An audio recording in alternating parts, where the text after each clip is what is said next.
Ini sudah perang cyber dan kita ini dikalahkan di dalam perang cyber ini. Kita ini sebetulnya setengah diejek oleh hacker. Saya tidak tahu apakah pemerintah bisa memulihkan reputasinya. Trust terhadap dunia ekosistem digital Indonesia ini merosot sangat tajam. Indonesia ini negara dengan kebocoran data terbesar nomor 3 di dunia ini. Walaupun di kita seringkali kan bisa dikamuflase, bisa ditutupi, nggak ada tindak lanjut yang bisa dipahami masyarakat, tapi itu dicatat, direkod oleh dunia internasional sebetulnya. Apakah dengan kunci sudah diberikan, ini saya sudah kasih nih, kamu sudah bisa mengakses kembali. Apakah semuanya akan selesai?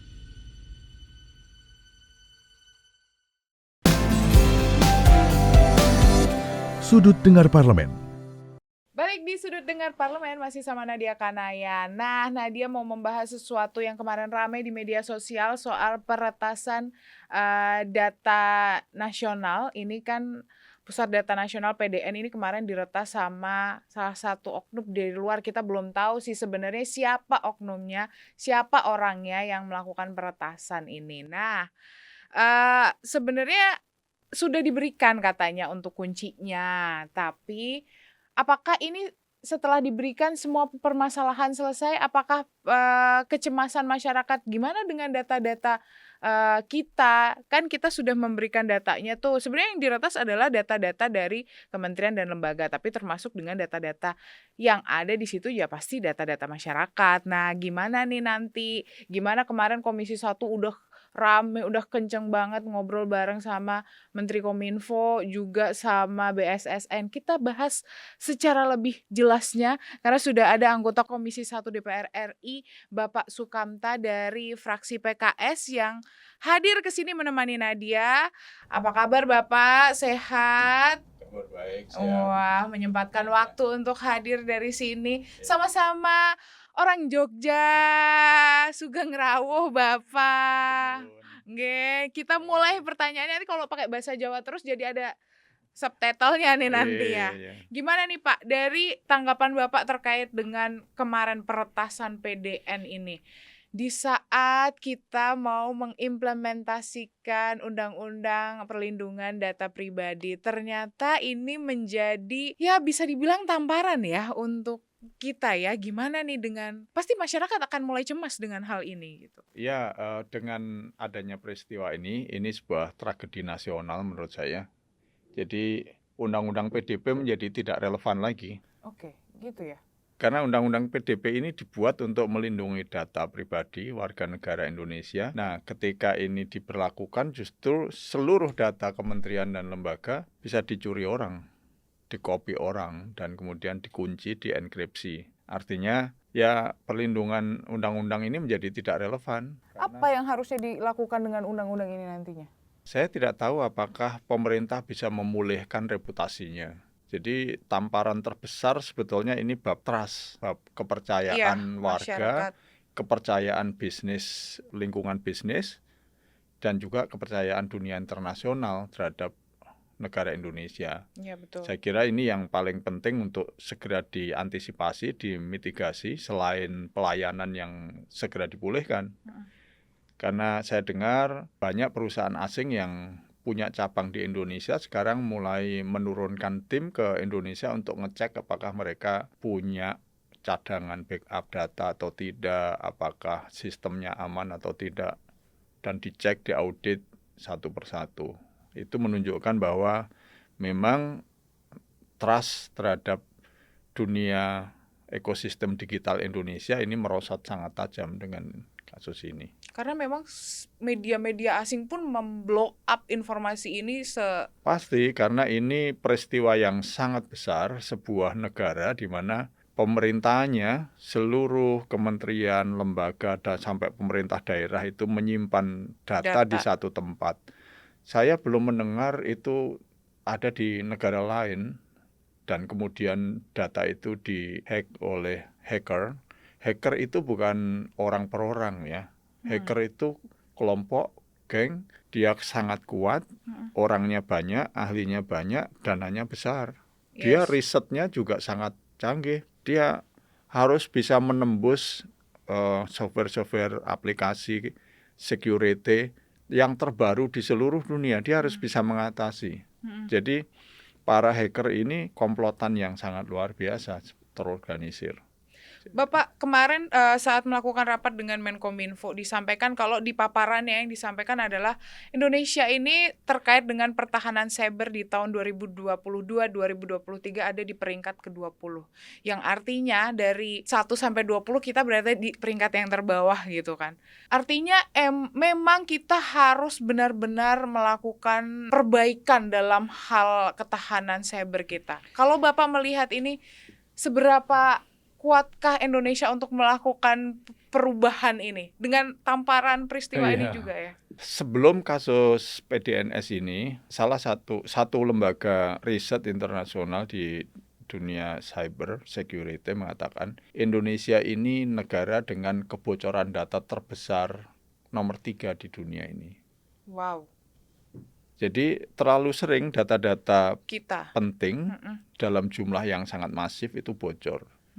Dan itu walaupun di kita seringkali kan bisa dikamuflase, bisa ditutupi, nggak ada tindak lanjut yang bisa dipahami masyarakat, tapi itu dicatat, direkod oleh dunia internasional sebetulnya. Itu sebagai salah satu catatan dan pasti, kayak ibaratnya kita ada kecacatan di situ terkait dengan pasti, keamanan. itu nggak bisa dihapus. Dan itu juga menjadi catatan semua pihak yang concern terhadap cyber security, baik itu pemerintahan, komunitas cyber security maupun para hacker. Nah, oleh karena itu ini urusan PDNS ini tidak boleh dipakai main-main. Kita harus tuntas menyelesaikannya dan ada transparansi pada tingkat tertentu ya, dan kemudian pembenahannya sistematis, tuntas. Nah, jadi soal reputasi ini tidak boleh main-main. Apalagi ini kan pemerintahan mau berakhir ya. Jadi di akhir pemerintahan akan menuju kepada pemerintahan baru yang pejabatnya baru. Pejabat presidennya baru gitu. Nah, jangan sampai ini akan menjadi beban tinggalan PR bagi pejabat pemerintahan yang baru. Walaupun saya tidak mau masuk ke sana, tetapi ini sekedar menjadi catatan gitu bahwa memang sebagai pengingat untuk selanjutnya ya Pak. Ini PR besar yang harus dituntaskan sebelum masa jabatan Pak Presiden Jokowi berakhir. Gitu. Betul.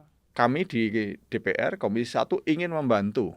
Kami tidak ingin sekedar menyalahkan orang, tapi kami ingin membantu supaya persoalannya selesai dan ada perbaikan. Dan setahu saya kawan-kawan cyber security community, mereka juga sangat besar minatnya untuk membantu. Kalau mereka dimintai bantuan, kalau mereka memang dilibatkan. Nggak ada kok yang bersorak gembira dengan adanya musibah besar ini, nggak ada. Kasus ini dimulai di 20 Juni kalau nggak salah ya Pak ya. Sampai sekarang memang kuncinya katanya sudah diberikan. Tapi apakah ini kita udah cukup hampir udah berganti bulan. Apakah ini tidak terlalu lama untuk permasalahan ini? Kita bahas ya. Kita break dulu Pak ternyata. Jadi jangan kemana-mana, tetap di Sudut Dengar Parlemen.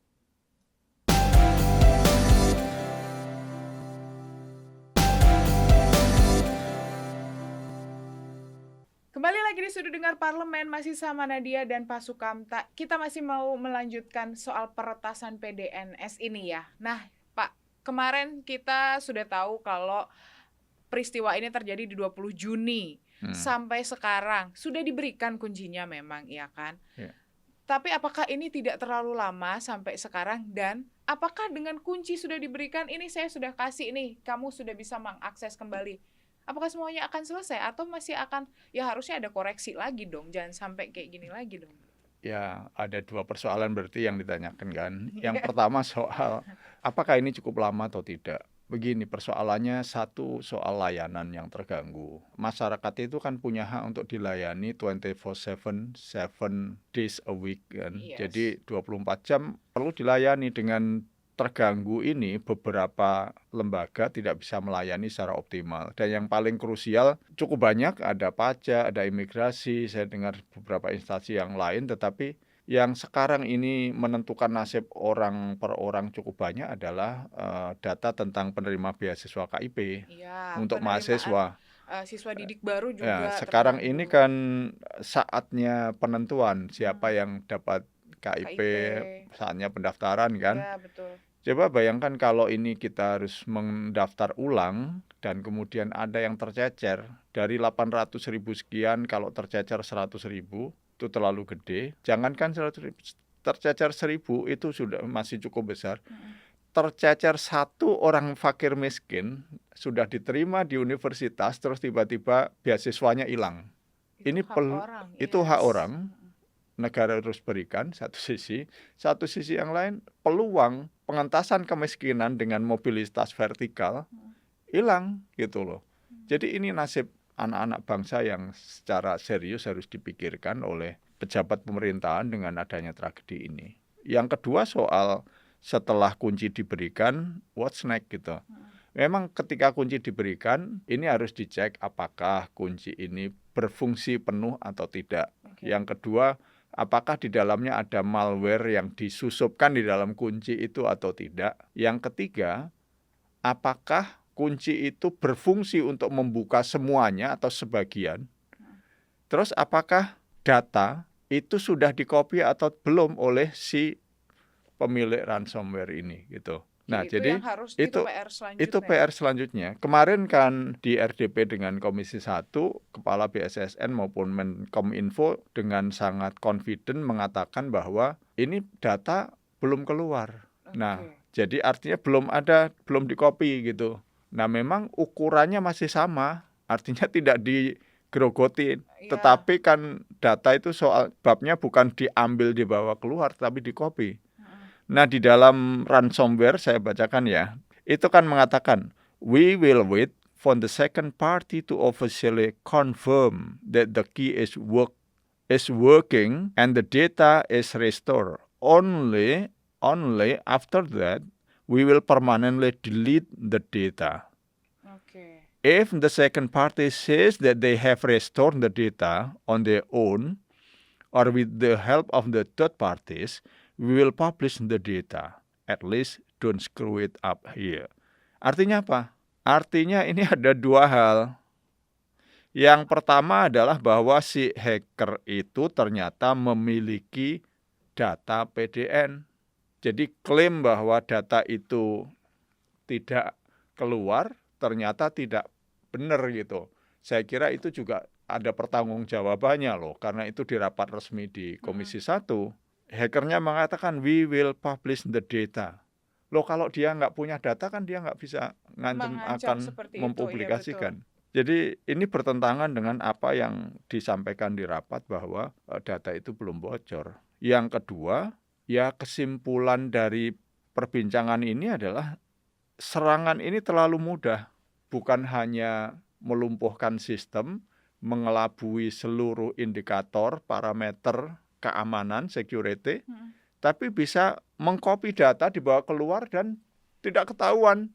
Bahkan sampai tanggal rapat di Komisi 1 pun, para pimpinan dua lembaga itu masih mengatakan data itu tidak bocor, hanya di-encrypt, hanya dikunci, tidak dibawa keluar.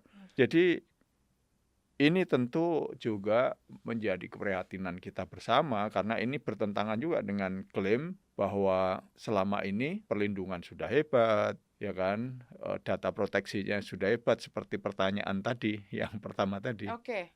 Ya, jadi ini persoalan yang menurut saya sangat serius perlu didalami. Jadi kalau nanti data ini di tangan hacker, apakah kemudian pemerintah ini akan membiarkan data itu di tangan mereka? Kalau mereka bilang saya sudah delete, apakah kita percaya 100% di delete?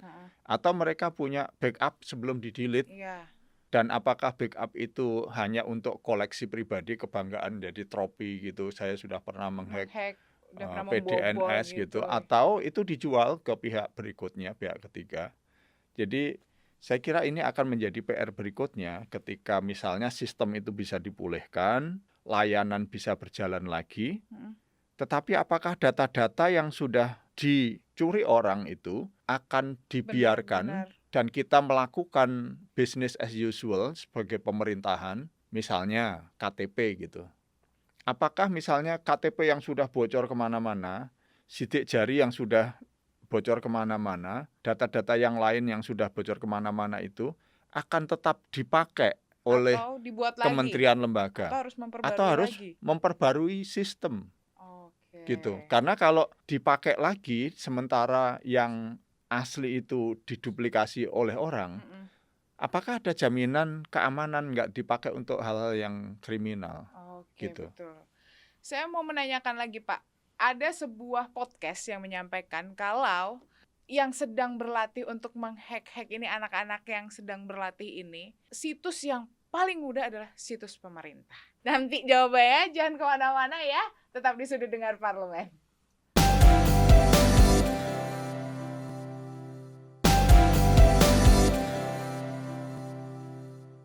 Kembali lagi di Sudut Dengar Parlemen, masih sama Nadia Kanaya dan Pak Sukamta. Aduh, sedih deh kalau lagi anget-angetnya ternyata waktunya sudah di penghujung segmen terakhir. Oke lah Pak, kita jawab aja secukupnya waktu ya.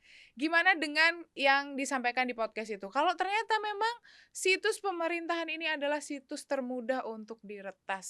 Boleh jadi karena satu ada kebiasaan kita ini mudah membangun app, membangun situs, tapi awareness terhadap security-nya itu belum sekuat ketika kita ingin membangun. Jadi semangatnya beda ya, Ya, antara pokoknya yang membangun penting fungsi, perlindungan nomor sekian.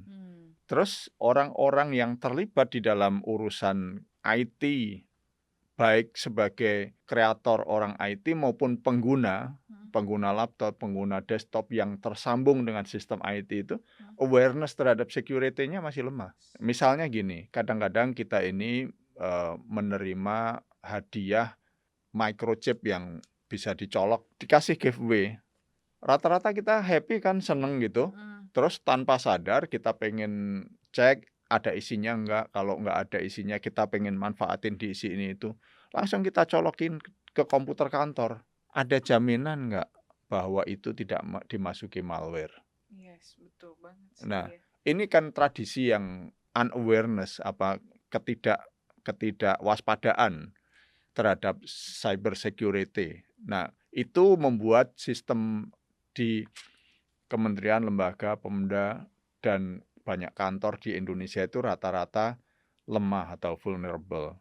Okay. Nah, saya dan teman-teman di Jogja dulu pernah coba membuat pelatihan untuk anak-anak muda ya, anak-anak SMA, latihan hacking gitu untuk ya membangkitkan minat mereka pada IT. Terus coba-coba dalam konteks latihan itu kita minta untuk coba buat servernya satu instansi, sistemnya buat itu down, bisa berapa lama gitu. Ternyata beberapa anak-anak SMA itu dikutak-kutik sebentar, nggak sampai 5 menit, satu instansi pemerintah, layanan itu down.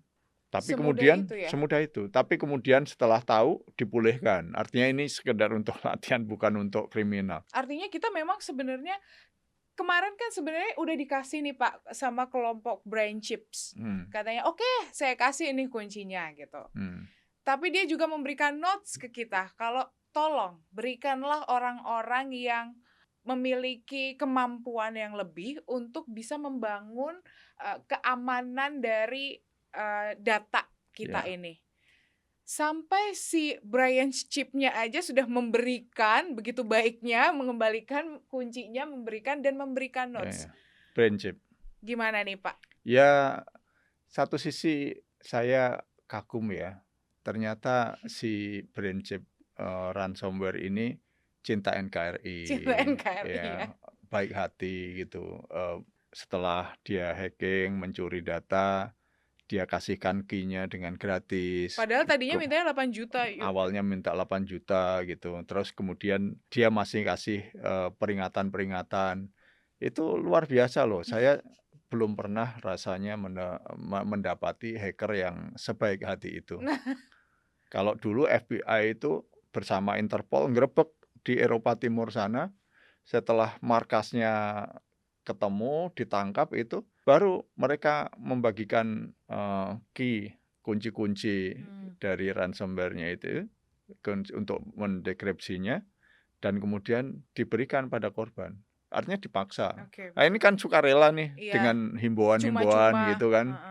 Nah jadi ini perlu diapresiasi lah. Terus Itu gimana sikap. dengan BSSN Nah, kita kalau kayak itu gitu? hal yang kedua, bahwa ternyata ada catatan dari orang yang sudah pengalaman sedang melakukan hacking terhadap PDNS kita, itu menganggap bahwa SDM yang menangani ini itu tidak cukup kapabilitasnya, Iya, kapasitasnya. betul. Dan ini catatan sangat penting. Ini bukan dari pihak lain, tapi dari pihak yang ngoprek Ngoprek. langsung Iya, gitu. betul. Saya kira itu catatan yang sangat luar biasa, dan mudah-mudahan ke depan teman-teman itu menjadi prioritas utama, jangan prioritasnya cari kerjaan baru ya. Saya kira dalam hal situasi seperti ini pastilah nanti banyak pihak yang berusaha untuk memanfaatkan situasi kondisi, tapi ini saya berharap kita berpikir merah putih semuanya lah. Kalau terkait dengan apa yang disampaikan Menko Polhukam, ada nggak kemungkinan ini internal? Apa yang disampaikan Pak Menko Polhukam? Dari hasil forensik cybernya, indikasinya adalah ya mungkin aja ada internal. Tapi kita belum tahu sih internal yang dimaksud ini apakah apa gitu internal. Apakah memang si peretasnya itu sebenarnya ada di Indonesia atau Ya, kalau itu hasil audit forensik, saya tidak tahu apakah auditnya sudah selesai ya, tapi kalau memang dari audit yang proses yang dilaksanakan ini sudah menemukan, boleh jadi yang disampaikan Pak Menko itu benar, karena rumah yang bocor itu kan tidak harus selalu dari lemparan orang dari luar. ya betul. Boleh jadi, tetapi ya audit itu perlu didetailkan lagi, apakah orang dalam itu berperan sebagai aktor, pelaku, sebagai orang yang menjadi kolaborator, atau dia korban. Nah, kalau betul seperti yang terakhir ini berarti sistemnya memang vulnerable, rentan. Karena biasanya di server yang di dalamnya itu ada data sebesar dan sepenting yang ada di PDNS itu dipisahkan. Nggak semua pekerja itu alat-alat perangkatnya boleh terkoneksi di situ gitu loh. Ini servernya sendiri khusus gitu ya kan Pak? Ya harus begitu. Oke. Nah, saya tidak tahu manajemennya, tata laksananya bagaimana. Nanti di audit pasti ketemu yang demikian ini. Dan saya berharap betul BPKP melakukan audit secara menyeluruh karena ini menyangkut perbaikan ke depan. Oke, kalau seandainya memang orang internal yang dimaksud memang ada di sini, oknumnya orang Indonesia, apa yang akan dilakukan harusnya? Ya, bagi pelaku langsung seperti itu, pantas mendapat hukuman sesuai dengan hukum yang ada di Indonesia. Tapi saya berharap tidak berhenti di satu orang atau dua orang ini. Karena ini pekerjaan yang pasti melibatkan banyak orang. Mengcopy data sampai sebesar berapa petabyte ya. 6 kalau tidak salah angkanya ya. 6 petabyte itu artinya 6.000 terabyte, 6 juta gigabyte. Jadi ini pekerjaan yang besar ya. Nah, ini perlu diusut secara tuntas kalau memang itu pelakunya orang Indonesia dan ketemu salah satu orangnya, salah satu aktornya. Nah, yang tidak kalah penting sebetulnya adalah kita audit secara menyeluruh, temukan lubang-lubangnya semuanya, dan saya berharap sih ada pertanggungjawaban kepada semua yang melakukan kesalahan sesuai proporsinya masing-masing. Dengan banyaknya sebenarnya di rapat juga sudah disinggung. Kalau yang secara dunianya mungkin ini yang pertama kali dialami oleh BSSN. Tapi kan sebenarnya sudah ada peretasan-peretasan lain. Ya walaupun kecil-kecil, walaupun itu bisa dikembalikan dengan mudah. Tapi kan itu bisa menjadi koreksi. Berarti ada kelemahan dan harus ada perbaikan. Apa yang nantinya akan ditekankan dari Komisi 1 kepada BSSN sendiri? Atau dengan Kominfo mungkin? Ya, itu yang saya maksud tadi. Kalau audit itu bisa mengurai benang kusut ini sejak dari arsitek penyatuan data itu siapa, eksekusinya siapa dan bagaimana. Ada proses mulai dari pengambilan keputusan sampai proses lelangnya, ada nggak sistem lelang yang memang lemah atau semuanya sudah benar gitu? Dokumen lelangnya bagaimana, pelaksanaannya bagaimana, apakah di situ ada mainan atau nggak mainan gitu, atau semua sudah serius. Ini kan harus Rentet ditelusur dari satu awal. demi satu Oke. supaya apa? Nggak terulang lagi. Itu harapan kita. Jangan Oke. sampai nanti kalau sudah ketemu si kulpritnya ini, biang keroknya sudah ketemu satu orang pegawai rendahan, terus kasus ditutup, case close gitu. Terus kita belajar apa di dalam proses penata laksanaan PSDN yang demikian gigantik raksasa ini gitu. Kan nggak belajar apa-apa jadinya. Oh, Iya. sudah ketemu itu biang keroknya satu orang gitu. Terus apakah misalnya, oh tendernya ternyata ada masalah dalam kontraknya. Oh ternyata tendernya ini kan ada pelaksana, ada pengawas, bagaimana keahlian di masing-masing unit, apakah itu semua tenaga dalam negeri, apa semuanya tenaga asing, bagaimana pengadaannya, apakah 100% pabrikan atau barang-barangnya ini dari pihak ketiga.